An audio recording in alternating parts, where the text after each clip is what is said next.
म्हणलं ठीक आहे, का तिसरं तू स्वतःला गोळी मारून घे. हो, हे मला प्रस्ताव दिले त्यांनी.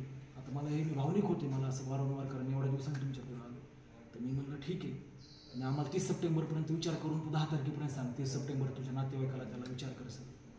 नाहीतर म्हणले तुला आम्ही शेवटचं सांगितलं, तुला गोळी नसेल मारायची तर तुला बलात्काराच्या केसमध्ये अडकतो. म्हणलं कोण अडकतं?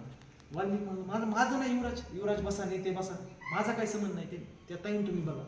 आणि मी गेलो तो ताईच्या बहिणीच्या गळ्यात हट्टा होऊन बसला. म्हणजे राख्या बांधता, ताई म्हणता, काय नाही येते हो तुमच्या.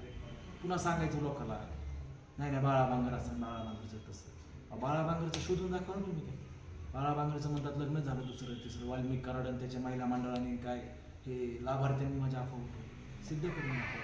ठीक आहे, तर तुम्ही म्हणता मग हे भेटलो मोगम बोललेत काय अर्थ आहे? त्याचा मी तुम्हाला फोटो दाखवतो. ह्याचे व्हिडिओ पण आहेत माझ्यापेक्षा 30-32 मिनिटाच्या किती रेकॉर्डिंग आहेत. मी त्या दिवशी गेलतो तर मी सगळं शूट करून आणलो. आणि हेच मी व्हिडिओ घेऊन पुन्हा हेच फोटो घेऊन पत्रकार परिषद घेणार होतो. वाल्मिक कराड कसा लोकांना त्रास देतोय, त्याच्यासोबतचा सहकारी महादेवाचे पिंड वाट ठेवला होता बाळा बांगर, माझा भाऊ आहे, गुरु भाऊ आहे, माझा मुलगा आहे. त्याच्याला संपवला चाललाय. मला जाऊ द्या, माझ्या आईवडिलांना किती नाहक त्रास दिला. एकच मिनिट तुम्हाला हा फोटो दाखवतो तुम्हाला. हा बघा, वाल्मिक कराडची मैत्री, यांची काहीतरी बिझनेस डील चालली होती त्यावेळेस. त्यांचं लक्ष नव्हतं इकडे. जे असेल ते पहा सगळ्यांनी. आणि हे तर असे बरेच मैत्रिणी आहेत, सगळं बाहेर येणार आहे. तुम्ही माझी आई सत्यभावताई बांगर, माझे वडील रामकृष्ण बांगर, यांना तुम्ही कचऱ्यापेक्षा वाईट समजा लागले. विचित्र यांचं काहीच नाही. अरे बाबा, एखादा शून्यातून पुढे आलाय तर कष्ट करून आलाय, जिद्द घेऊन आलाय, बापाची चांगलं कामं करून उभारली. अरे माझी आई आहे ती. तुझी दुश्मन असन का तर ती त्याच्या लेकरा सत्याच्या बाजूने, ती नीतिमत्तेच्या बाजूने राहिली. माझ्या आईने किती त्याच्या कुटुंबाला आधार दिला. वाल्मिकला समजून सांगितलं, माझ्या आईला किती वेळेस तरी सांगितलं. आणि मावशी म्हणायचं माझ्या आईला वाल्मिक कराड, वडिलाला काका म्हणायचं. त्यांच्यावर गेला. माझे वडील बघा तुम्ही गांधीवादी विचारसरणीचे, तुम्ही त्यांना झापड हल्ली तर ते उलटं बोलणार नाही. आणि माझ्या वडिलांना एवढे हलविले का तर मी झुकावा, त्याच्यासोबत यावा, त्याचं पुन्हा कॅम्पेन करावं, जिल्हाभर त्याचं नाव करावं. महिला घातल्या. मग हे ठरविलं की पत्रकार परिषद घ्यायची म्हणून 2 ऑक्टोबरला गांधी जयंतीला. ज्यावेळेस पत्रकार परिषद घ्यायचं मी ठरविलं गांधी जयंतीला, त्यावेळेस माझ्यावर पुन्हा लगेच त्यांनी त्याच्या आधीच खंडणीचा गुन्हा माझ्या वाल्मिक दाखल केला. त्याचं काय कारण? कारण मी पुढे येऊ नये. आणि हे सगळं पत्रकार परिषद वाल्मिकमुळे नाही झाली हो. हे बीड पोलिसांचे जे अधिकारी होते ना वाल्मिक कराडचे, त्याच्यामुळे माझी पत्रकार परिषद नाही झाली. ती पत्रकार परिषद ह्यामुळे महत्त्वाची होती.